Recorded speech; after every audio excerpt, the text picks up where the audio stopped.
మధ్యలో సినిమాలు లేవు కదా, ఫినాన్షియల్ గా ఏమైనా ఇబ్బంది పడ్డారా? ఏముంది అంత ముందు దాంట్లో సేవింగ్స్ గోల్డ్ అది ఉంటుంది, పెడితే గోల్డ్ శుభ్రంగా మంచి రేట్ ఇస్తున్నారు బ్యాంక్ లో కూడా. అప్పట్లో 800 1000 పెట్టిన గ్రాము 1500 15,000 కదా. ఓకే సేవింగ్స్ అండి, దాంట్లో పెద్ద సీరియస్ తీసుకోలేదు.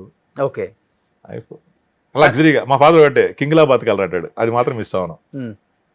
ఫిట్నెస్ గురించి అన్నారు కదా, ఒకటి చెప్పాలి. ఇప్పుడు యంగ్స్టర్స్ చెప్పాలి, వాళ్ళు రాంగ్ గా తీసుకున్నా ఓకే, బట్ నేను నాకు ఎవరికైనా చెప్తాను, మనీ సంపాదించేది ఒక పీరియడ్ ఎప్పటికైనా వస్తుంది, బట్ నువ్వు ఫిట్గా ఉంటే ఆ ఎంజాయ్ చేస్తావు అప్పుడు డబ్బులు సంపాదించినప్పుడు. ఏ ఏజ్కి వచ్చినా నువ్వు అదే ఈ డబ్బు మీద వెళ్ళిపోయి హెల్త్ పట్టించుకోకుండా ఫిట్గా లేకపోతే డబ్బులు వచ్చినప్పుడు నువ్వు తర్వాత డబ్బులు ఉంటాయి కానీ జబ్బులు ఉంటాయి, హాస్పిటల్ బిల్ పే చేయాల్సి వస్తుంది. అందుకే నేను అది బాగా పెట్టుకున్నాను, ఎప్పటికైనా వస్తుంది ఉన్న దాంట్లో లగ్జరీగా లైఫ్ లీడ్ చేయాలి. అది నిజమే, అది పెద్దలో డైలాగ్ ఉందిగా, మళ్ళీ పుడతామా ఏంటి, పోరాడదాం, ఒకటే లైఫ్ మన నెక్స్ట్ లైఫ్ అన్ని. అయ్యేంది స్వర్గం నరకం అంటారు, అయ్యేముంది ఇక్కడ నువ్వు బాగుంటే ఏం రోగం లేకుండా ఒక నైట్ వెళ్ళిపోతే ఎవరికి ఇబ్బంది పెట్టకూడదు, అదే స్వర్గం.